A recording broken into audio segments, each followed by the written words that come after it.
요한복음 6장 60절에서 71절까지의 말씀으로 빛을 떠나지 말자라는 제목으로 함께 은혜를 나누고자 합니다.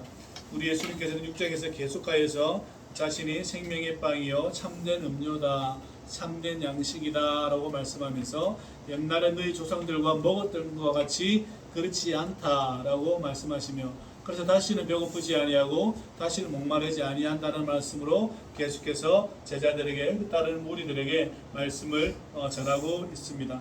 그런데 사람들은 그것을 이해하지 못하고 유대인들은 수군거리고 질투하고 어찌 그것이 가능하겠느냐라고 이렇게 말을 하고 있다라는 것이죠. 뿐만 아니라 제자들도 오늘 그 말씀 가운데에 너무 어렵습니다. 너무 어렵다. 이 말이 너무 어렵다. 누가 그 말을 들을 수 있느냐라고 질문을 하고 있다라는 겁니다. 제자들마저도 그 이야기를 하고 있다라는 거예요. 여기에 따르는 제자들은 12제자뿐만 아니라 수많은 그분의 제자들이 되고자 하는 사람들이 많이 따라왔다라는 것입니다. 누가 들을 수 있는가? 이 복음의 난해성을 이야기하고 있는 것이죠. 이 말은 로마가 예수 믿는 자들을 박해할 때 가장 유용한 도구로서 사용을 합니다. 저 예수쟁이들은 피를 먹고 마신다더라. 저 예수쟁이들은 살을 먹고 마신다더라. 인육을 먹고 마신다는 거죠. 그러니까 저놈들은 식인종이다. 이렇게 되는 거죠. 탄압하기 좋은 거죠. 정치적 문제가 생기면 크리스찬들에게 뒤집어 씌워서 그들에게 해를 가하게 되는 거죠. 그래서 수많은 사람들이 순교를 당하게 되고 어려운 지경에 처하게 되고 쫓겨나기도 하며 삶의 터전을 잃어버리기도 하는 그러한 여러 가지 일들이 있었다라는 것입니다. 그러니 여러분, 가까이서 들은 그분들이 이야기 어렵다라면 예수를 믿지 않는 사람들은 얼마나 이 말이 어렵겠습니까? 예수를 믿고 따르고 부르심을 입은 자들도 이 말이 어려운데 예수님을 믿지 않는 자들은 이 말이 얼마나 어렵겠습니까? 그죠? 이 복음의 난해성은 여기 있다라는 겁니다. 말 자체가 어려운 게 아니라 그 말이 언어가 포함하고 있는 그 진짜의 의미가 너무 어렵고 난해하고 복잡하다라는 것입니다. 그래서 이 말을 이해한다라면 우리는 하나님의 적대자가 되는 것으로부터 하나님을 향한 열성으로 주의 집을 그 열성으로 가득하게 되는 것을 우리는 경험하게 되는 것이죠. 이 예수님의 살과 피를 먹고 마시는 것, 그분의 삶과 죽음을 먹고 마시는 것이 우리에게 정확하게 들어온다라면 우리는 하나님의 적대자가 되는 것으로부터 벗어나서 우리는 하나님의 집을 세우는 열성으로 우리는 가득하게 된다라는 것이죠. 그래서 물어보는 거예요. 제자들이 이거 너무 어렵습니다. 너무 어렵다. 자기들끼리 하는 말이 너무 어렵다. 도대체 이 말을 누가 이해할 수 있는가? 들을 수 있는가? 그리고 따라갈 수 있는가? 이 말은 결국은 도망갈 핑계를 찾는 거예요. 사람들이 핑계를 찾을 때 이 말들을 받아 적는 거죠. 결국은 떠나갈 핑계를 찾는 거예요. 마침 가고 싶었는데, 때마침 가고 싶었는데, 때마침 떠나고 싶었는데, 마침 이거 하고 싶었는데, 그죠? 까마귀 나자 배 떨어진 거죠? 오이밭에서 신발끈 묶으면, 그죠? 딱 그런 것이죠. 마침 떠나갈 핑계를 찾고 싶었는데 그 떠나갈 핑계를 무엇으로 가질까 하고 싶은데 이 말이 뭐냐면 나의 살과 피를 먹고 마시지 아니하면 나는 하나님으로부터 왔고 나는 하나님께로 간다는 이 말이 이들에게는 어떤 말이에요? 어렵다라고 말하는 거죠. 못 받아들이겠다라는 것이죠. 그래서 사람들은 다시 자기 제자리로 돌아갑니다. 그 돌아갈 때에 그냥 돌아갈 수가 없는 거잖아요. 그 핑계를 찾게 되는 것이죠. 그래서 이것이 나의 발목을 붙잡을 거라고 생각을 하고 있기 때문에, 또한 이것이 나를 어렵게 할 것이기 때문에 이 사람들은 떠나갈 핑계를 찾습니다. 그 떠나갈 핑계가 너무 어렵다라는 거예요. 너무 난해하다라는 겁니다. 그 말을 하고 있다라는 것이죠. 그러니까 예수님께서 제자들이 수군거리는 걸 압니다. 그리고 이 말씀을 하시죠. 이 말이 너에게 걸림이 되었느냐? 이 말이 너에게 걸림이 되었느냐? 내가 하늘부터 내려왔다는 것이 걸림이 되는 거냐? 아니면 나의 살과 피를 먹고 마시는 게 영생에 참여하는 것이 걸림이 되었느냐? 라고 주님께서 물어보시는 것. 무엇이 도대체 너희에게 걸림이 되었느냐라고 말을 합니다. 5,000명을 먹일 때로 즐겁게 먹었습니다. 기쁘게 먹었습니다. 나병 환자가 나았고 눈먼 자가 나을 때는 기쁘게 그 장면을 보았습니다. 그러나 그것을 언어로 표현했을 때, 그것을 복음의 언어로 표현했을 때 이들은 어렵게 그것을 받아들이게 되어진다라는 것이죠. 그래서 주님께서 물어보시는 거예요. 그것이 도대체 너희에게 어떤 걸림이 되었느냐? 우리에게도 동일하게 물어보는 말씀입니다.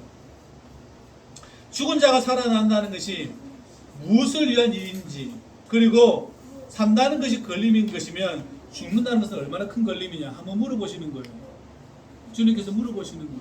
이 말이 너에게 걸림이 되었다면 너희 생도 너희 자신에게 걸림이 되지 않느냐 한번 물어보는 거예요. 너의 인생에, 여러분 자신의 우리의 인생에 이 인생 자체가 너에게 걸림이 되지 않느냐, 그거는 걸림이 안 되고 이 말이 걸림이 되느냐는 거예요. 내가 하늘로부터 내려왔다는 것과 내가 하나님의 아들이라는 것과 내가 하늘로 올라가겠다는 것과 죽은 자 사흘 만에 부활하여서 하나님께로 간다는 이것이 너에게 걸림이 된다면 너희 스스로의 너희 생은 걸림이 아니냐고 물어보는 겁니다. 다소 어렵게 표현되지만 그렇습니다. 우리의 인생을 생각할 때 이 인생이 우리 자신에게 걸림이 되지 않습니까? 그것을 왜 생각하지 못하고 생명을 주는 이 말은 도대체 걸림이라고 생각하느냐는 겁니다. 온 생을 살아가고 있는 저와 여러분들의 이 생이 나에게 걸림이 되지 않는다라고 생각하는 것이 더 걸림 아니에요?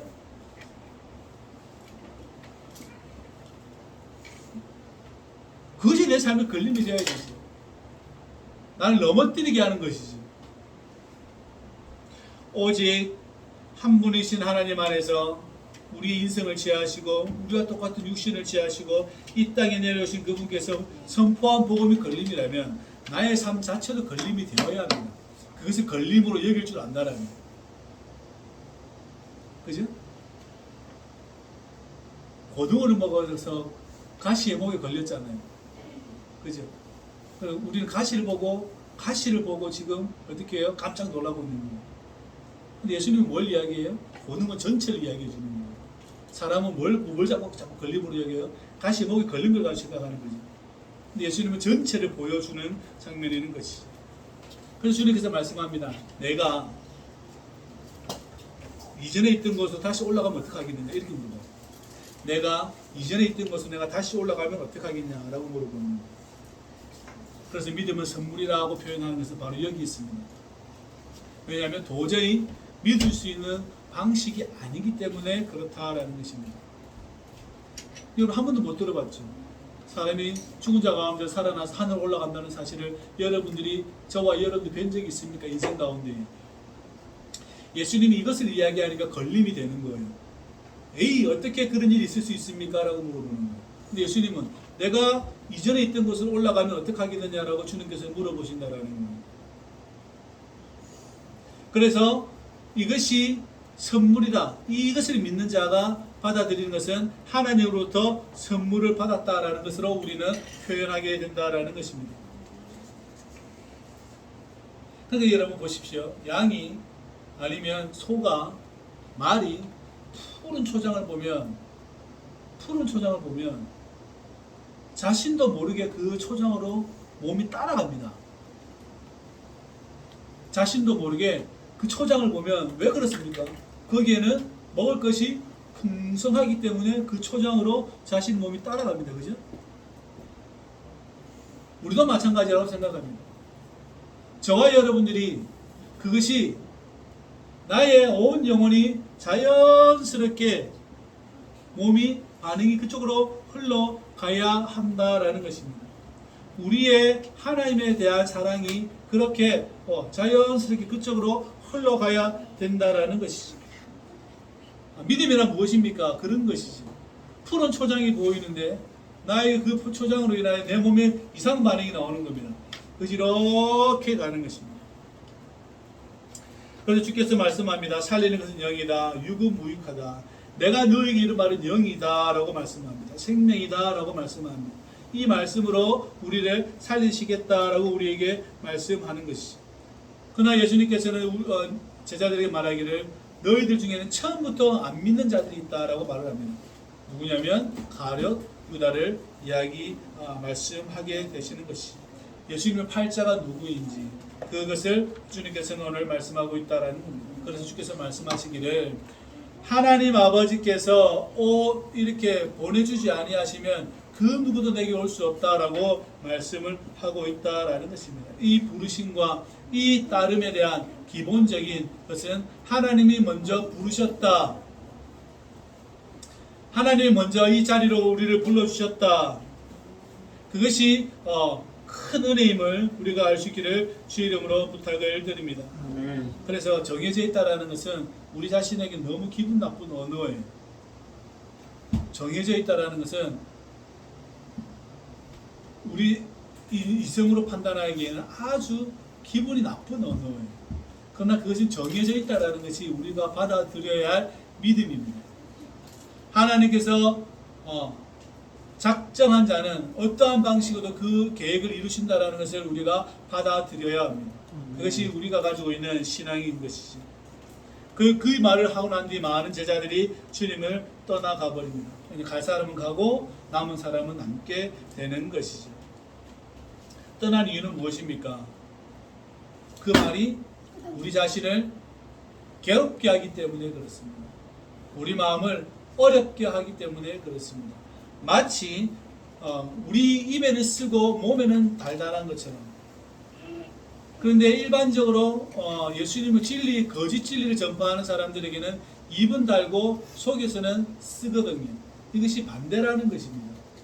이사야 같은 경우에는 하나님의 대언자로 예언자로 부르심을 받아서 우리 백성들이 어떻게 살아야 될지를 뻔히 보여주는데 어떻게 하냐면 자기 몸을 벗고 어떻게 해요? 3년 동안 옷을 벗고 다닙니다. 옷을 벗고 다녀요. 홀라당 벗고 다닙니다. 하나님의 부르심을 입은 이사야 선지자는 옷을 벗고 다녀요. 그것을 누구에게 보여주는 거예요? 이스라엘 백성들에게 보여주는 거예요. 너희들이 나처럼 이렇게 홀라당 벗김을 당할 것이다. 그죠? 홀라당 벗김을 당하게 될 것이다. 예레미야는 어떻게 해요? 유브라데스 강에 자기 허리띠를 두고 와서 헤어지게 만듭니다. 왜냐하면 이 허리띠라는 것이 얼마나 중요합니까? 그런데 그것이 어떻게 해요? 다 헤어지는 것을 대고 놓는 것이죠. 에스겔 같은 경우는요, 빵에다가요 소똥과 인분을 섞어서 하나님이 뭐라 그래요? 에스겔에게 소똥하고 인분하고 빵하고 이거 섞어가지고 빵을 부어서 먹으라 그래요. 먹습니까? 먹습니까? 먹습니다. 여러분. 하나님의 말씀이 우리를 달콤하게 하는 것이 전혀 아니라는 사실을 알고 있습니다. 그러나 그들은 이것이 하나님의 정의이기 때문에 이들은 기꺼이 따릅니다. 인분과 새똥을 섞어도 먹습니다. 너는 이방 여인과 결혼하라 그러니까 결혼합니까? 안 합니까? 결혼하죠. 결혼합니다. 그런 일들이 계속해서 있다라는 겁니다. 선지자들이 가지고 있는 고통은 그렇다라는 거예요. 오늘 예수님께서 이 말씀을 하고 있는 것은 본질적으로 살과 피를 먹고 마시라는 그런 나의 참된 예수, 나를 믿으라니 참된 이 말을 많은 사람들이 왜 어려워하고 있습니까? 왜 어려워하고 있습니까? 이것 때문에 그래요. 하나님의 말씀을 받은 자들은 거의 다 이런 식으로 삶을 살아갑니다. 거의 다 이렇게 어려운 지경 가운데에 그들이 내몰리게 된다라는 겁니다. 왜 그렇습니까? 그렇게 해야만 세상 사람들에게 보여지기 때문에 그렇다라는 것이죠. 죄를 잘라내고 하나님의 뜻을 따랐기 때문에 이들은 고난을 받는 거예요. 또한 하나님은 죄인들에게 죄라는 것을 알려주기 위해서 이 예언자들을 사용하시는 겁니다. 그렇다면 예수님은 그의 제자들에게 동일한 말씀을 전하는데 많은 사람들이 떠나가는 이유는 무엇입니까? 나를 어렵게 하는 것이기 때문에 떠나가 버리는 것입니다. 그래서 말이 어려운 게 아니라 결국 뭐가 어려워요?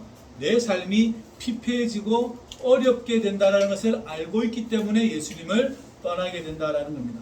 다시 말하면 생명을 취한다는 것은 내가 어려운 지경에 가서도 그것을 어려운 지경에 있더라도 내가 그 생명을 버리지 않겠다라는 그 결단이 함께 포함되지 않는다면 우리가 예수님을 따라가는 데는 엄청난 어려움이 있겠다라는 것입니다. 실질적인 위협과 또한 안위를 공격받기 때문에 그렇다라는 것입니다. 그러니까 어디로 갑니까? 가장 하기 쉬운 유대교로 자신을 돌아가 버리는 거예요. 자기 자신이 그렇게 돌아가 버리는 거예요. 가장 자기가 쉬운 곳으로 자기가 돌아가 버리는 겁니다. 그래서 유대교로 아니면 자기가 믿는 종교로 다시 자기 지방으로 가버리게 된다라는 것입니다. 그래서 질문하는 거예요. 너무 어렵다. 이 말이 너무 어렵다는 거예요. 그리고 우리는 도저히 못 따라가겠다. 이유는 내 자신의 안위와 내 자신의 평화와 내가 추구하는 행복이 예수님의 말에 의해서 깨어지기 때문에 그렇습니다. 그래서 우리 주님은 물어봅니다. 12제자에게 너희도 가겠느냐라고 물어봐요. 너희도 가겠느냐라고 우리 예수님은 물어보십니다. 주님은 강요하지 않습니다. 늘 저와 여러분들이 공유했던 말씀 중에 하나가 예수님은 강요하거나 저 상대방이 믿음이 없는 것을 부끄럽게 만들어서 그를 따르게 하거나, 그죠? 여러분, 사람들을 부끄럽게 해서 따르게 하는 그 기술도 아주 노하우도 아주 재밌습니다. 상대방을 부끄럽게 해요. 그래서 따르게 하는 방법도 있습니다. 아니면 강요하기 위해서 따르게 하는 방법도 있습니다. 아니면 관계로 인해서 예수님을 나를 따르게 할 수 있도록 합니다. 근데 예수님은 그거하고 정상관없이 너희도 가겠느냐라고 물어봅니다. 정말 담백하게 물어보는 거예요. 너희도 가겠느냐? 누구든지 나를 따라오려거든 자기를 부인하고 자기 십자가를 지고 나를 따라오라고 주께서 말씀을 하셨거든요. 그죠? 그 말씀을 하셨어요. 그리고 주님께서 물어보는 거예요. 너희도 가겠느냐? 오늘 우리에게 하시는 말씀입니다. 너희도 가겠느냐라고 물어봅니다. 예수님이 가지고 있는 생각은 예수님은 다수가 아니어도 괜찮다라는 것을 언제나 견지하고 계십니다. 소수가 가지고 있는 힘이 얼마나 큰지를 예수님은 알고 있습니다.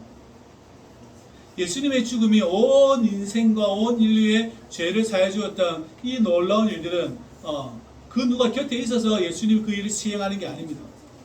누군가가 12제자들이 와 예수님 힘내십시오. 죄를 지고 가셔서 우리 죄를 사해 주십시오라고 옆에서 응원하고 막 올림픽 응원하듯이 응원해서 예수님 간 게 아니라는 거예요. 혼자 가도 된다는 겁니다. 다시 물어보는 거예요. 너희도 가겠느냐? 너희도 가겠느냐라고 물어보는 거예요. 우리 저와 여러분들도 마찬가지겠지만 혼자 갈 수 있는 힘이 필요로 합니다. 반드시 혼자 갈 수 있는 힘을 키워내어야 합니다. 주께서 물어보시는 것을 잘 기억하시기 바랍니다. 소수가 가진 힘이 얼마나 위대한지, 예수님이 혼자 가지고 계신 그 권능이 얼마나 큰지 저와 여러분들이 생각해 보아야 합니다. 많은 사람들은 신앙하는 쪽으로 많은 이들이 신앙하는 쪽으로 자신의 삶이 기울어 버립니다. 불안해하지 않으려면 수많은 사람들이 공유하고 있고 수많은 사람들이 함께 신앙하고 있는 그쪽으로 자신을 기울이게 됩니다. 그것은 지극히 당연한 일입니다. 그런데 우리 예수님은 그것을 따라가지 마라라고 늘 우리에게 충고하고 있습니다. 우리가 불안하고 우리의 평화가 깨질 때는 수많은 사람들이 따라하는 것을 내가 따라가지 않을 때 그 일이 벌어진다라는 겁니다. 많은 사람들이 이것을 진리라고 따라갈 때 내가 한 발 빼는 것이 불안합니다, 여러분. 실질적으로 불안합니다. 내가 잘못 생각하고 있나? 내가 오해하고 있나? 그렇게 생각한다라는 거예요. 그래서 수많은 사람들이 떠나가는 이유 중에 하나는 무엇입니까? 원래 유대교가 가지고 있는 하나님에 대한 그 율법에 대한 신앙이 어떻게 해요? 많이 기울어져 있기 때문에 그렇다라는 것입니다. 우리가 많은 사람들이 신앙하는 쪽으로 우리의 삶이, 우리의 마음이 기울어지지 않고 오직 우리 주 예수 그리스도로부터 오는 하나님의 은혜를 사모하고 그분에게 우리의 마음이 기울어지기를 주의 이름으로 부탁을 드립니다. 그래서 시몬 베드로가 말을 합니다. 주님, 영생의 말씀이 당신에게 있습니다. 우리가 어디로 가서 그 말씀을 듣겠습니까? 라고 시몬 베드로께서 말해요. 사도 베드로께서 영생의 말씀이 당신에게 있지 우리는 그 어느 것도 찾아볼 수가 없었습니다. 우리를 가르쳐준 수많은 사람도 있었지만 랍비도 있었고 회당장도 있었고 수많은 사람도 있었지만 그러나 그것은 영생의 말씀이 아니었습니다. 우리가 생명 다해 따라갈 그러한 말씀들이 아니었습니다 라고 말씀합니다. 누구에게서 이러한 훌륭한 것을 발견할 수 있습니까? 오직 당신에게만 가능합니다. 우리가 하나님의 잔치에 들어갈 수 있는 유일한 길은 당신에게만 발견되어집니다 라고 시몬 베드로께서, 사도 베드로께서 말씀을 합니다. 그래서 여러분, 이 생명을 찾아 떠나는 자들의 결단이 얼마나 여러분 필요한지, 얼마나 단호해야 되는지 우리가 알 수 있는 거죠. 우리는 당신 하나님의 거룩한 자임을 알겠습니다 라고 고백합니다. 이게 사도 베드로의 고백입니다. 영생의 말씀이 당신께 있으니 제가 어디로 갑니까? 제가 어디로 갑니까? 이게 기도 제목이에요, 여러분. 여러분 늘 이 기도를 되뇌이십시오. 기도입니다. 예수님, 영생의 말씀이 당신에게 있는데 제가 어디로 가겠습니까? 라고 매일 기도하십시오. 기도예요, 기도. 예수님의 말씀은 기도예요. 사람들이 자꾸 복음으로 풀려고 그러는 게 이상한 거죠. 말씀을 해석하려고 하는 게 이상한 거죠. 주님, 제가 어디로 갈 데가 없습니다 라고 고백해야 합니다. 내 인생 자체가 걸림이라서 이 걸림을 해결할 수 있는, 이 함정에서 끌어내어 줄 수 있는 유일한 분은 당신입니다 라고 우리가 고백할 수 있기를, 기도할 수 있기를 주의 이름으로 부탁을 드립니다. 당신은 거룩한 자이십니다 라고 고백할 수 있기를 바랍니다. 그리고 우리 예수님은 말씀하십니다. 내가 너희 12를 택하였다. 그러나 너희 중에 한 명은 마귀다. 마귀다. 나중에는 뭐라고 말씀하시냐면 차라리 태어나지 않았으면 좋았겠다 라고 말씀하시는 거죠. 예수를 파는 자이지. 제자들도 그렇겠습니다. 예수님이 지칭을 안 해요. 12제자 중에 가룟 유다다라고 지칭을 안 해요. 그 12명은 어떻게 하겠어요? 늘 경계심 있겠지. 늘 경계심 있겠지. 내가 예수님이 말한 마귀이면 어떡하지? 그죠? 12명 그럴 거 아니에요. 마귀면 어떡하지? 그래서 12제자들은 늘 그 경계심이 있었을 거예요. 경계심이 그 마음 안에 한쪽 자리 구석에는 있었을 거예요. 내가 마귀면 어떡하지? 왜 예수님이 사람을 보고 마귀라고 칭한 줄 아시겠죠? 제일 악한 게 사람이기 때문에 그렇습니다. 하나님을 거역한 자 중에 제일 첫 거역한 것이 사람입니다. 사람. 그래서 사람을 마귀라 지칭하는 거예요. 그러죠. 우리가 막 완악한 범죄를 저지른 사람에게 악마라는 표현을 쓰잖아요. 사람이 제일 악합니다, 여러분. 그 악한 자마저도 예수를 믿으면 구원받는다는 이 사실이 얼마나 놀랍습니까? 그 말 하나가 12제자에게는 항상 경계심을 가지도록 하는 말입니다. 비록 가룟 유다가 예수님을 팔고 자기는 생을 달리하였지만, 그러나 이 말로 인하여서 제자들은 그 경계심을 가지고 예수님을 따라가게 된 것이지. 차라리 갈 때 가버렸어야 합니다. 차라리 갈 때 가버렸어야 합니다. 기회가 있을 때 가버렸어야 합니다. 그런데 그 기회를 놓지도 못하고 잡지도 못하고 이상한 데 흘러가버려서 어정쩡하게 따라가는 한 사람이 발견되어지게 되는 것이지. 우리가 주님을 따를, 그 다음에 떠날 이 결단에 언제나 우리는 서 있습니다. 종교심으로 예수님을 따르지 않고 나에게 영원한 빛과 생명을 주시는 예수님을 따르시기를 주의 이름으로 축복합니다. 그분이 나에게 생명을 비춰주시고 어두운 길을 비춰주시며 나아갈 길을 보여주시는 분이라는 것을 우리가 알기를 주의 이름으로 부탁을 드립니다. 그래서 각자의 몫이 있고 각자가 이행해야 될 일들이 있다는 사실을 반드시 우리가 알 수 있기를 주의 이름으로 부탁을 드립니다. 빛을 떠나지 마십시오. 간곡히 부탁드리는데 이 빛을 떠나지 마십시오. 그 어느 곳에서 이 생명의 말씀과 이 진리의 말씀을 거둬들일 수가 없습니다. 떠나보니 알겠든, 떠나보니까 알아요. 저와 여러분들이 꼭 기억하셔야 합니다. 이 생명을 떠나서는 그 어느 것도 나를 충족시킬 수 없습니다. 유일하게 충족시킬 수 있는 것은 나의 육이에요. 나의 육을 충족시킬 수는 있으나 나의 영은 충족시킬 수가 없습니다. 그래서 육이 부하게 되면 영이 가난하게 되는 거예요. 영이 부하게 되려면 오직 예수 그리스도 안에서 발견된다는 사실을 저와 여러분들이 알기를 주의 이름으로 축복합니다. 우리 주 예수 그리스도의 은혜가 여러분들과 함께 있기를 축복합니다. 기도하시죠. 아버지 하나님, 주의 은혜에 감사를 드려옵나이다. 당신의 말씀이 어려워도 당신의 말씀하는 것이 따르기가 힘들어도 우리는 그 생명의 말씀이 당신에게 있음을 고백하오니 주여 우리가 당신을 떠나지 않고 온전히 당신만을 살아가며 살아갈 수 있도록 우리를 축복하여 주옵소서. 우리에게 부릴 듯 주를 향한 그 열성이 우리에게 일어나게 하셔서 언제나 당신을 따르는 데에 부족함이 없도록 지치지 아니하도록 우리를 축복하여 주옵소서. 예수님의 이름으로 기도하옵나이다. 아멘.